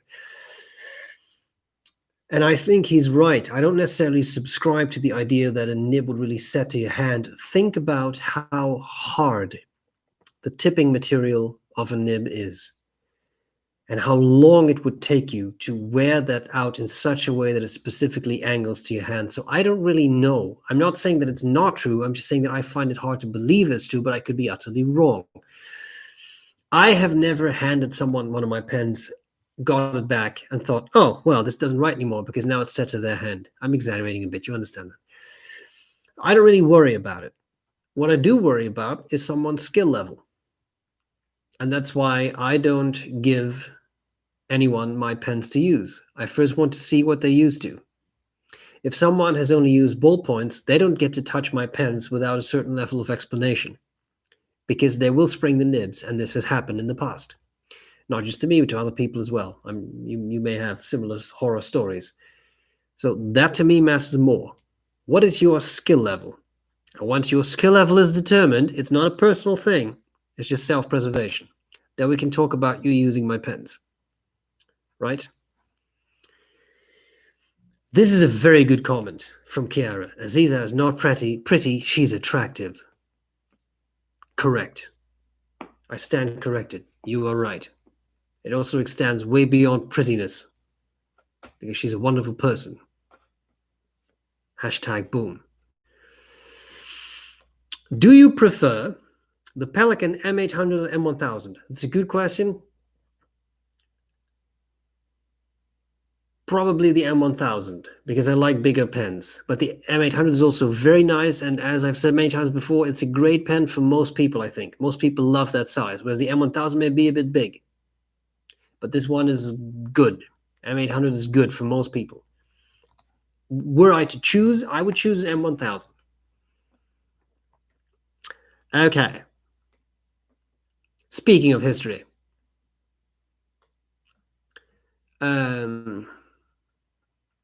what do you think of streaming services pulling Gone with the Wind until a disclaimer is done? You think it's a good idea or a sign of failure in preparing youth to disconcerting ideas?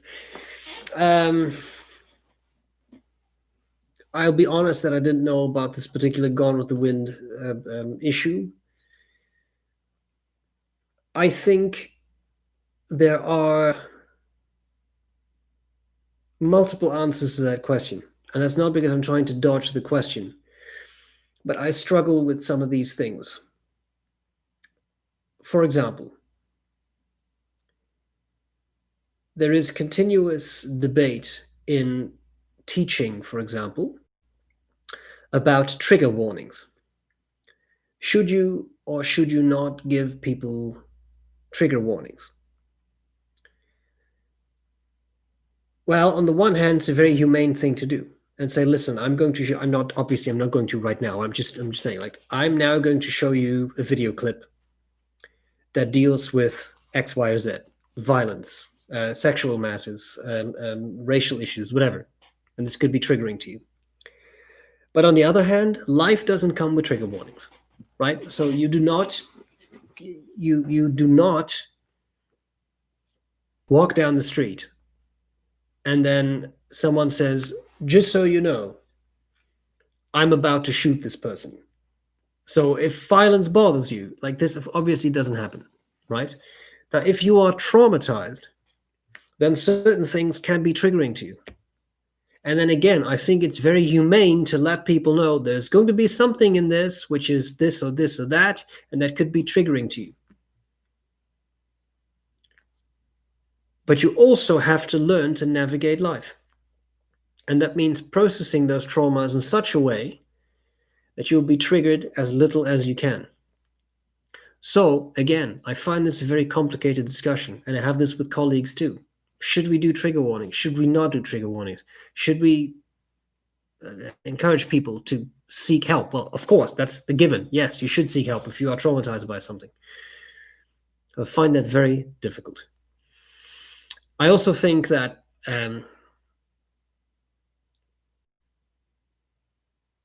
it would be really great if we would prepare our youth to deal with life head on. I'm not talking about trigger warnings. I'm talking about general things.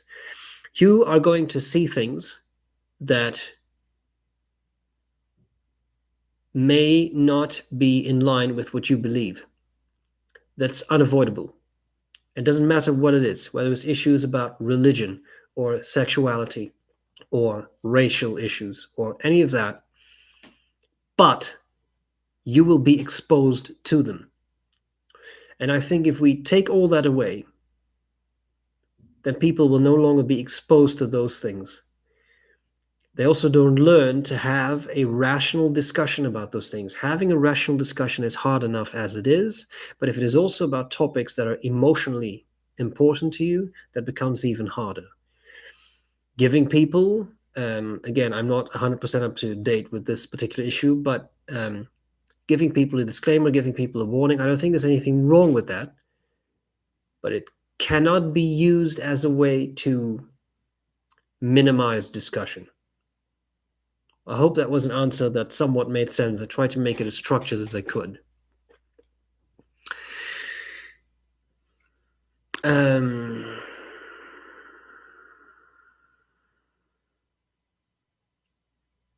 Someone enjoyed the Maxpedition Proteus with Janus pouch extension. That is a nice setup. I like that too. Yeah, I like the Maxpedition Legacy series as well. These are bags. This is not pen stuff. I like them. Imagine they would make an actual pen case. I always feel like I should approach them and say, you should make a pen case. Anyway.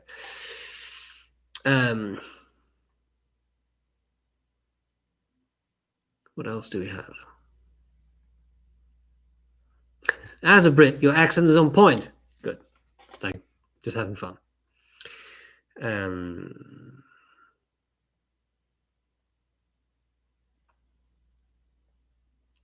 Your thoughts on the Platinum 3776. Nice but small. nice pen, but it is quite small, which is fine, right? Different people like different things, but it is a bit small, so be aware of that. What else do we have? Oh, I overscroll again.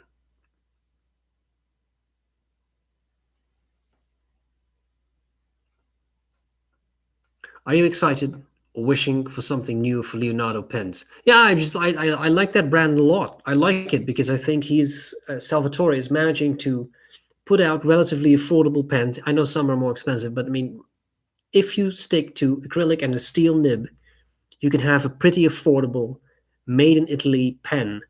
It's not injection molded. That's actually made. It's actually turned. I think is really cool. And in my mind, his quality control has been really pretty consistent, which I think is fantastic.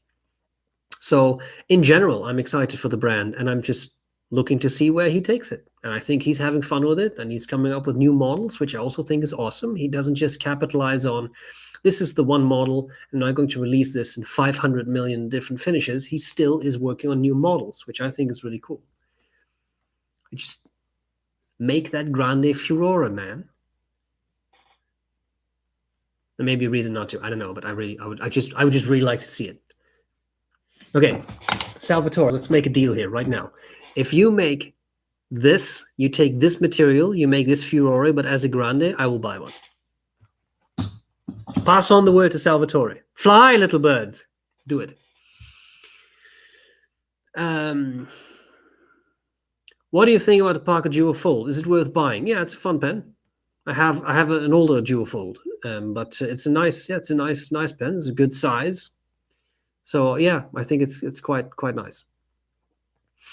I hope Matt of the pen habit as well. I always enjoyed his videos despite him getting a lot of negative feedback. He's missed. Yeah, no, I think he's doing well. I had an Instagram live stream with him not too long ago, and I think he's really enjoying his life as he is leading it. That was a really weird sentence. I think he's enjoying his life.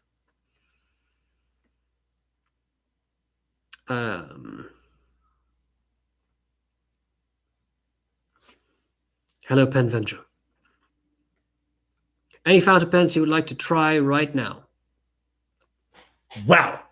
I saw I'm just looking it up so I can show you because that's a picture. I saw an interesting prototype of a pen yesterday on Instagram. I don't know if I can find it now.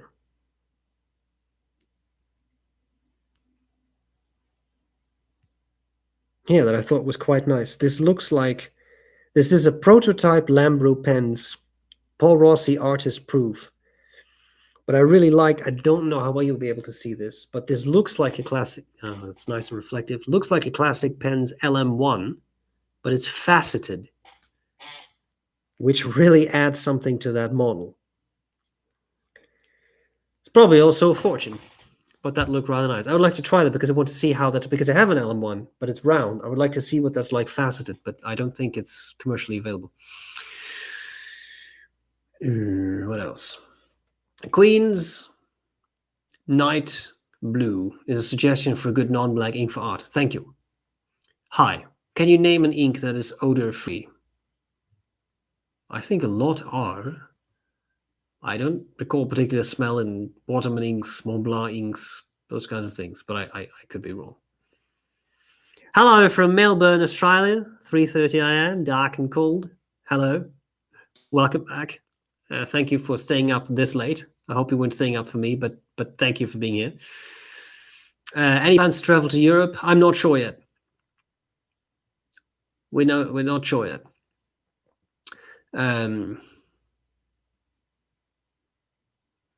Let me see. Have you gotten rid of most pens you declared GOAT 6 years back? Possibly. I know a number of them are gone. Yeah, a number of them are gone. Have you ever watched other YouTube channels other than academic and pen review vendors? I've been watching Peter Beard and his Unsung Heroes series. What I will be honest, mainly use YouTube for is not really to watch watch a lot of pen stuff, because I don't a lot, but I do watch quite a lot of cooking videos. I like to cook, and I do find myself watching quite some videos on that. Will there be more encyclopedia videos in the future? I'm not really planning on it, and I'll tell you why. I know they are popular, but the problem is they are a massive pain in the ass to do. And the reason for that is I need multiple pens because I try to do at least a fine nib, if possible extra fine, but fine, medium, broad. So usually extra fine, fine, medium, broad. Then there's a stub, there's a pilot parallel. It's usually multiple papers. You have to test waterproofness. And then there is the fact that lighting videos is hard enough as it is, but lighting ink videos properly is almost impossible. So then I get a lot of complaints of, well, I bought this ink, but this ink looks different than it did on your screen or on my screen. Yeah, because your screen is also differently calibrated. So there's a lot of different issues with that. And it's a lot of work. A pen review is a lot of work. An ink review is way more work because you have to ink up all the different pens. Like a pen review is one pen, right? You have all the different pens. They have to be meticulously clean because otherwise you contaminate the inks and then you don't have it. So probably not. I know they are popular, but unless I magically get an assistant to do all that, I just simply don't have the time for that. So it'll probably be pen reviews, and maybe occasionally I'll talk about inks. There is a video coming up of my top 10 personal favorite inks, but in that video I also explain this is don't go by this video to judge the ink. I'm just talking about why I like these inks and trying to show them to you, but that's really it. All right. What would be the next Star Wars character you would want for a cross peerless? The Mandalorian. And I don't know if I prefer the old or the new armor. Possibly both. If I could make a pen with exchangeable armor, I would definitely buy it. Because otherwise, the very shiny, I'm not sure. I kind of like that old look. But I think that would be really interesting. Also would be tying into newer Star Wars stuff. Speaking of Leonardo, what about a Momento Zero Grande piston assembly? I don't think you can disassemble them. The Grandes come with a warning not to try and remove the piston, so I don't think that would happen.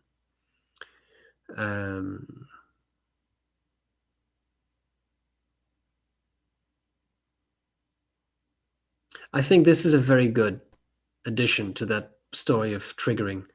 Gordon says, when you mention triggering situations, I personally think the focus, especially when teaching children, should be on coping with these types of issues. Yes, I think so too. And I think that is something we we often ignore in school. We teach children what Pythagoras' theorem is and what a covalent bond is and these kinds of things, and they're very useful things. But I never had a course in school on how to cope with bad life events. And I've at this college, we're working on a psychology degree, and one of the things we incorporate as a college-wide thing is you also have to take a course on wellness, and that could be yoga for beginners, so that could be stretching and flexibility. But I made a point, and I said I think we should also have a course on stoicism, where we talk about how you can use that and how that has been the basis for rational emotive behavioral therapy and for cognitive behavioral therapy, and how to actually practically use philosophy to deal with the struggles in life. That to me would be more useful than stretching 101. I put my foot down and people said, whoa, that's a good idea. We should do that. Damn right, that's a good idea. So I'm pushing for it. I'm going to make that happen because I want to offer that course. I'm not a forceful person, but in that case, God damn it, it's going to happen. All right.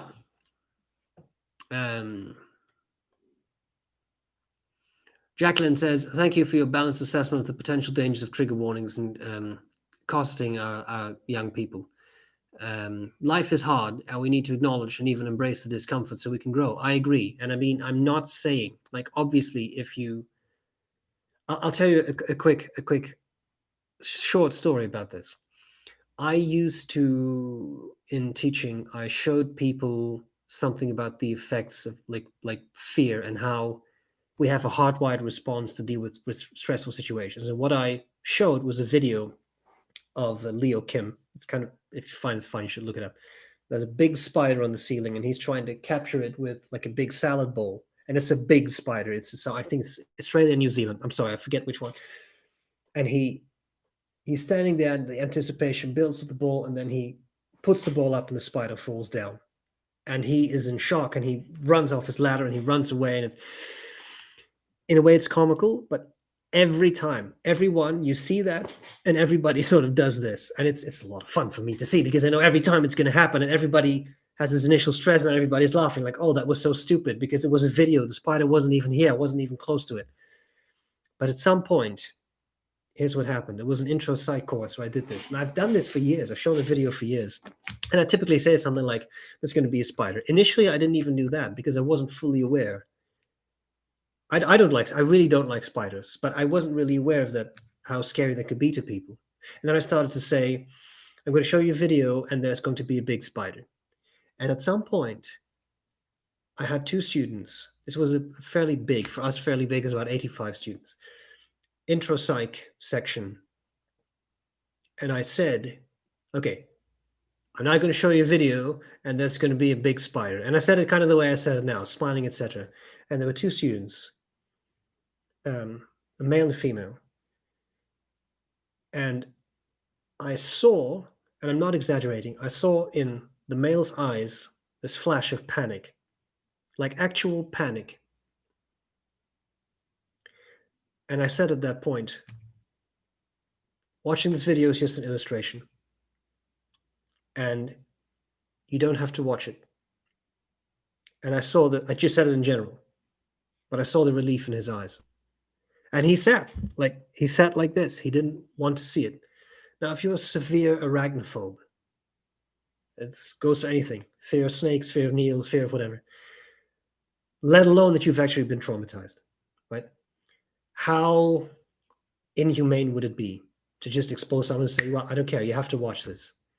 You should never. I mean, who in his right mind would do that, right? But I have become, through that specific situation, much more aware of the issue of what you do to your students and what you put them through. Now, that guy could have gone home, opened his front door, and there could have been a spider on the floor. But that's what life is, right? And of course, then you don't get a trigger warning. And that's what I'm trying to the point I was trying to make. But if you can give people a warning, even though life will not always give you a warning, if I do things for educational purposes, I think I should, because I don't want you to suffer in my classes. That's it. Sorry, this was not about pens at all, but I think we're getting there. I think it's important material. Okay, people, 2 minutes. Now we've been 2 hours. We should call it a day, I think. Your views on the latest Pineda Avatar UR range. I think it's nice. I think the Pineda pens are quite nice. So, yeah, nice. I kind of like them.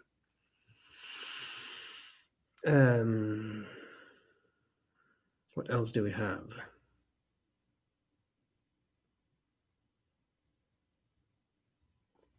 Oh, someone says Diamine is, in my experience, odor-free. Yes, I think Diamine's good. They have a big lineup. Thank you for the that contribution. Yeah. What is the best website to purchase pens from? I don't think it really matters. It also depends on where you are in the world, but there are many. And look at it, fountain pen forum, you'll find a bunch. Goulet pens, Anderson pens in the US, Goldspot. I'm leaving some out because there's so many in Europe. There's a whole bunch. I mean, it really doesn't matter. There's not one best site. There are multiple sites. I wouldn't necessarily do eBay, and I wouldn't necessarily do Amazon if you're starting out, because you're not always certain what you get. Okay. What else do we have? Have you ever read Cicero? I found his work quite similar to the Stoics. Yes, it is quite similar to the Stoics. I have read some, and I want to read. I have a couple that I have lined up. Yes.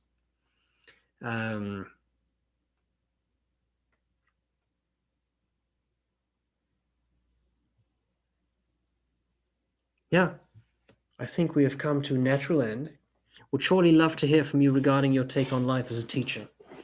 Yeah, that would be an interesting video, I think, because I did something at some point like, what can you expect when you're working on a PhD? I agree. Maybe that should be its own video, a bit more personal. Thank you all so much for being here. I had fun. I hope you had fun too. And I had a new microphone. So I'm going to milk that thing. That's what she said. And now we should call it a day. It's been 2 hours. Thank you all very much for being here. I really appreciate it. I hope you really have fun while we're doing this. I do. And that's pretty much it. Yeah. I will probably be here again next week. So see you then.